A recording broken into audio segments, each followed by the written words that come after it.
అంశాల మీద మేము కవితమ్మ గారి మీద కవితమ్మ చేసిన వ్యాఖ్యలతో విమర్శలతోనే పార్టీకి నష్టం కలిగాయి. అందుకే ఆమెను సస్పెండ్ చేశాం. నేను ఒకటే అంటున్నా, నేను ఒకటే నాయకన్నా, నేను ఏమడుగుతున్నా, వ్యక్తిగా హరీష్ రావు గారి పైన చేసినటువంటి వాక్యాల్లో అన్నారు పార్టీకి చేసినట్టుగా ఆపాదించుకున్నటువంటి వ్యక్తులు వీరు కుట్రదారులు. ముఖ్యంగా వ్యక్తి పైన విమర్శ చేస్తే తప్పు లేదు ఇక్కడ. ఇలా నేను అడుగుతున్నా, ఈటల రాజేందర్ గారు పొద్దున్న లేస్తే బండి సంజయ్ గారి మీద అనేక రకాలైన ఆరోపణలు చేస్తా ఉన్నారు. మరి బీజేపీ పార్టీ సస్పెండ్ చేసిందన్న? ఇలా కోమటిరెడ్డి రాజగోపాల్ రెడ్డి గారు పొద్దున్న లేస్తే రేవంత్ రెడ్డి గారి మీద, ముఖ్యమంత్రి గారి మీద అనేక రకాలైన వ్యాఖ్యలు చేస్తున్నారు. మరి కాంగ్రెస్ పార్టీ సస్పెండ్ చేసిందన్న? మరి ఏం కాలేదు కదా. ఇలా వ్యక్తి పైన విమర్శలు చేస్తే మనం ఆ విమర్శలు తీసుకొని ప్రక్షాళన చేసుకునే దిశగా పోవాలని చెప్పేసి అడిగింది కవితక్క. ఇలా ప్రజాస్వామ్యబద్ధంగా కనీసం ఒక విచారణ అనేటువంటిది లేకుండా, కనీసం ఒక షోకాజ్ నోటీస్ చేయకుండా, చెప్పుకోవడానికి అవకాశం లేకుండా తప్పించింది ఎవరన్నా? అంటే మీ అక్కడ ఉండబడేటువంటి ఎవరైతే కుట్రదారులు ఉందో ఆ కుట్రదారులకు అడ్డంకి ఆడబిడ్డ నిలబడతాను కాబట్టి రేపు రోజున భవిష్యత్తులో ఆ కుర్చీల కూరలో వాళ్ళ కుర్చీలు లెక్కకుండా చేసేటువంటి క్రమంలో ఆడబిడ్డ ఉన్నది కాబట్టి, మీకంటే ముందు బీసీ నినాదం ఎత్తుకొని ప్రజలకు వెళ్ళింది కాబట్టి కవిత గారి పైన ఒక అసూయ, ఒక అకస్సు పెట్టుకొని ఈ రోజు మాట్లాడుతున్నారు. అన్న నేను అడుగుతున్నా, పీసీ కోర్స్ కమిషన్ దగ్గర హరీష్ రావు గారు ఏం చెప్పిందన్నా? దానికి సంబంధించిన 665 పేజీలకు సంబంధించిన నివేదిక చూస్తే సర్వంతర్యామి కేసీఆర్ అని చెప్పేసి అన్నారు. ఆ రోజున అధికారంలో ఉన్నప్పుడు కాళేశ్వరరావు అనేటువంటి బిరుదు ఆ రోజున వస్తే, ఆ కీర్తి వస్తే తీసుకున్నటువంటి హరీష్ రావు గారు ఒక ఇరిగేషన్ మంత్రిగా ఉండి అంతా ముఖ్యమంత్రి గారు చేసిన అనేటువంటి ఏకవాక్యం సంబంధించినటువంటి వాక్యాలు ఇలా పీసీ కోర్స్ కమిషన్ దగ్గర చెప్పింది. ఆ విషయం మీకు తెలుసా? ఇలా కేవలం ఒక మౌనత శిఖరమైనటువంటి కేసీఆర్ గారికి అవినీతి మస్తలు తీసుకొచ్చిండు అన్న ఉద్దేశంతో వ్యక్తిగతమైనటువంటి ఆరోపణల్లో భాగంగా ఆ రోజున కవిత గారు మాట్లాడుతున్నారు. పార్టీ మీద మాట్లాడలేదే. ఇలా పార్టీకి నష్టం కలుగుతుంది అనుకున్నప్పుడు పార్టీ అధినాయకత్వం అంతా కూడా పిలిచి వచ్చే విధంగా మాట్లాడాలి. ఇలా జగదీశ్వర్ రెడ్డితోని ఎవరన్నా వ్యాఖ్యలు చేయించింది, కవిత గారి పైన రెచ్చగొట్టే వ్యాఖ్యలు చేయించింది. ఇలా మల్లన్న అట్లాంటి జుగుత్సాపరమైనటువంటి వ్యాఖ్యలు ఒక మహిళ పైన చేస్తే, ఒక ఆడబిడ్డ పైన చేస్తే, ఈ రోజు బతుకమ్మ అంటున్నావు, ఈ రోజు బోనాలు అంటున్నావు, మరి అట్లాంటి ఆడబిడ్డ మీద అట్లాంటి వ్యాఖ్యలు కంచం వచ్చు మంచం పొత్తు అనేటువంటి వ్యాఖ్యలు చేస్తే పార్టీ ఎందుకు ఖండించలేదన్నా? మరి ఇవన్నీ చేసుకుంటా మీరు తప్పులు చేసి తప్పులు చేసి కవిత గారిని బదనం చేసే ప్రయత్నం చేస్తే ఇలా సమాజం నిశ్చితంగా పరిశీలిస్తా ఉందన్నా. నిన్నగాక మొన్న వి ప్రకాష్ కూడా మాట్లాడుతూ తన స్వయం ప్రకటిత మేధావిగా ప్రకటించుకున్నట్టు వి ప్రకాష్ కూడా తన పర్సనల్ లైఫ్ ను ఇలా తీసుకొచ్చి చూపెడుతుండే. ఎవరిచ్చిన ధైర్యం అన్నా? ఈ కుట్రదారులు ఇచ్చిన ధైర్యం కదా.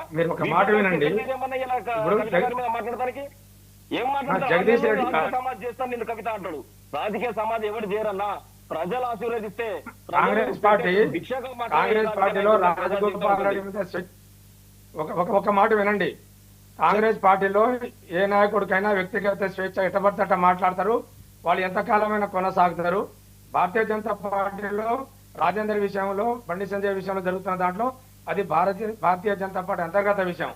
కానీ కవితమ్మ గారు, జగదీష్ రెడ్డి గారు, కేసీఆర్ గారు పార్టీ పెట్టిన మరుసటి నుంచి అడుగులు వేసి ఆయన కుటుంబ సభ్యుడిగా ఒక కేటీఆర్ తర్వాత ఒక కొడుకులాగా వ్యవహరించిన జగదీష్ రెడ్డి గారి మీద కూడా అనుచిత వ్యాఖ్యలు, ఆయన బ్రదర్ లాంటి వాడే కదా, ఆయన మీద అట్టే వ్యాఖ్యానం చేసింది. కాంగ్రెస్ పార్టీ ఎందుకు తెచ్చుకున్నామని ప్రజలంతా నెత్తినూరు కొట్టుకున్న ఈ తరుణంలో కేసీఆర్ గారిని కాంగ్రెస్ పార్టీ చీల్చి చెండాడి పూర్తిగా అబద్ధాలతో బదనాం చేస్తున్న తరుణంలో ఇవాళ ఒక మూల స్తంభంలో నిలబడ్డ హరీష్ రావుని, అంత పెద్ద మాటని, ఇవాళ సంతోష్ని, హరీష్ని, కేటీఆర్ గారిని, కుటుంబ సభ్యులను కూడా చూడకుండా ఏదైనా ఉంటే ఆమె కుటుంబంలో మాట్లాడుకోవాలి, పార్టీ నిలబెట్టాలి. కానీ ఈ యొక్క యుద్ధ సమయంలో అటువంటి వ్యాఖ్యానం చేసి దారి మొత్తం ఇలా మీ కేసీఆర్ మీ కవితమ్మ సంగతి చూసుకొని మీ కుటుంబం సంగతి చూసుకోండి ఒక బలహీనమైన సందర్భాన్ని కల్పించే పరిస్థితిలో కేసీఆర్ గారికి తప్పని పరిస్థితిలో యాక్షన్ తీసుకోవాల్సిందేనా? అది మీకు కూడా అర్థమైతేనే ఉంది. ఆ వాక్యాలు ఎప్పుడైతే జరిగినప్పుడు పార్టీ పిలిచి మాట్లాడాలి కదా. జగదీశ్వర్ రెడ్డి లాంటి వ్యక్తితో కూడా మాట్లాడిచ్చిల్లు, వి ప్రకాష్ లాంటి వ్యక్తితో కూడా ఇలా ఆడపిల్ల మీద మాట్లాడిచ్చిల్లు.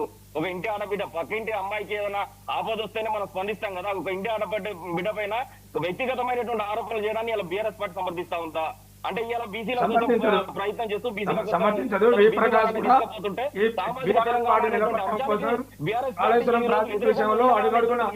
రాష్ట్ర ప్రజలకు అన్ని విషయాలు వ్యాసాలు రాస్తూ యూట్యూబ్ లో పెడుతూ కేసీఆర్ మీద వచ్చిన ప్రతి ఆరోపణను తిప్పికొడుతూ ఘోష్ కమిషన్ ముందు స్వయంగా ఆయన చేసి అఫిడవిట్ ఇచ్చిన ప్రకాష్ తెలంగాణ వాది, తెలంగాణ కోసం నిలబడే వ్యక్తి. ఆయన వ్యక్తిగతంగా ఏదో మాట్లాడుతుంటే గారు, ఈటల రాజేందర్ గారు, మైనంపల్లి గారు, వీరందరూ కూడా ఈ కుట్రదారి యొక్క కుట్రలో భాగస్వామ్యమే ఆ రోజున పార్టీకి దూరమయ్యారు. ఆ వాక్యాలే ఈ రోజు కవిత గారు చేస్తున్నారు. ఇలా పార్టీ నుంచి తప్పించబడ్డటువంటి వ్యక్తులు భవిష్యత్ రాజకీయాలు మీరు చూస్తారన్నా ఎన్టీ రామారావు గారికి ఏ విధంగా వెన్నుపోటు అల్లుడు పొడిచిండో అట్లాంటి పరిస్థితి ఇలా చంద్రబాబు నాయుడు క్రియేట్ చేసిండో అట్లా ఇలా హరీష్ రావు చేయబోతా ఉన్నాడు. రేపు రామన్నకు హరీష్ రావుకు మధ్యన కూడా రాదన్నటువంటి గ్యారెంటీ మీరు ఇవ్వగలుగుతారా?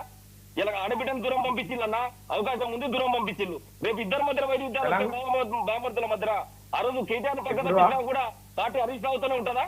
అంటే ఇలా ఏం చెప్తానన్నా 49% హరీష్ రావు కాంట్రిబ్యూషన్ ఉంటుంది, 51% ఈ యొక్క మనం నిన్నటిదాకా కలిసి ఉన్నోళ్ళం, మనం నిన్నటిదాకా కలిసిమెలిసి పనిచేసిన కుటుంబ సభ్యులు. ఆడ బండారు రామ్మోహన్ గారు, జయరాం గారు ఉన్నారు. తెలంగాణలో కానీ ఉమ్మడి ఆంధ్రప్రదేశ్ లో కానీ ఏ ఒక్క ప్రాంతీయ పార్టీ కూడా బతికి బట్టగట్టలేదు. ఇవాళ ఎన్టీ రామారావు గారు తెలుగు ప్రజల ఆత్మగౌరవం కోసం కాంగ్రెస్ పార్టీని చీల్చి చెండాడి ఆ రోజు 9 నెలల అధికారం తెచ్చిరు. ప్రజారాజ్యం పార్టీని స్థాపిస్తే ఒక 300 కుటుంబాలు ఇలా వాళ్ళు మట్టిలో కలిసిపోయారు. చాలా మంది ఆర్థికంగా నాశనం అయిపోయారు. ఇలా దేవేంద్ర గౌడ్ లాంటి 100 కోట్ల ఆస్తున్న వాడు కూడా తెలంగాణ పార్టీకి వ్యతిరేకంగా తెలంగాణ నవ తెలంగాణ ప్రజా పార్టీ అని పెడితే చివరికి ఆయన ప్రజారాజ్యంలో విలీనం చేసి తనే ఓడిపోయిన పరిస్థితి. కాబట్టి కేసీఆర్ గారి నాటి నాయకుడు ఆ రోజు చెన్నారెడ్డి గారు కావచ్చు, ఇంద్రారెడ్డి కావచ్చు, అనేక పార్టీలు పుట్టినాయి. కానీ నేను తెలంగాణ కోసం నిలబడకపోతే రాళ్లతో కొట్టి చంపండి అని గట్టిగా నిలబడి ఆయన రాజీనామా చేసి పదవులను లెక్క చేయకుండా తెలంగాణ ఆత్మగౌరవం కోసం తెలంగాణ నిలబడ్డాడు. కాబట్టి తెలంగాణ తెచ్చిండు. అటువంటి నాయకుడికి మద్దతు మా యొక్క ఆవేదన తప్ప వేరేది కాదు. జూబ్లీహిల్స్ ఉప ఎన్నికను కూడా మీరు ఓడిపోతారని ఒప్పుకున్నారా? మొన్న జరిగినటువంటి అది ప్రజలు తెలుస్తారు. ఎన్నికల్లో ప్రజలు తెలుస్తాం. ఎవరైనా ప్రజా తీర్పును మనం శిరస వహించాల్సిందే. మేమైతే 100% ఇప్పుడు ఓటమి చెందినటువంటి వ్యక్తులు కాదు మాకు ఉదాహరణ. ఇలా లార్వాగా గొంతుపూరుగా మారి సీతాకొక చిలుకలాగా మా యొక్క ప్రయాణాన్ని ముందుకు తీసుకుపోతున్నాము.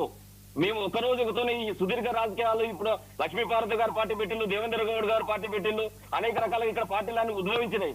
అవన్నీ కూడా పోయినాయి కాలగర్భంలో. అట్లాంటి అనుభవాలను కూడా తీసుకొని ఇలా మేధోమదనం తీసుకొని తెలంగాణ ప్రజలకు బాధ్యతగా నిలవడం కోసం ఎవరైతే 80% కులాలు ఉన్నాయో, ఉత్పత్తి కులాలు ఉన్నాయో 80% ప్రజల యొక్క సంపద అంతా కూడా 10% సంబంధించినటువంటి పెద్దల దగ్గర, పెట్టుబడిదారుల దగ్గర, దొరల దగ్గర, భూస్వాముల దగ్గర ఇలా ఉండిపోయినాయి. కాబట్టి అణగారిన వర్గాలకు అవకాశాలు రావాలనేటువంటి ఒక స్ఫూర్తితో కవిత గారు రేపు రోజున భవిష్యత్తులో వస్తారేమో, ప్రజలు స్వాగతిస్తారేమో. ఇలా కన్స్ట్రక్షన్ పాలిటిక్స్ గా చేయాల్సినటువంటి అవసరం ఉన్నది.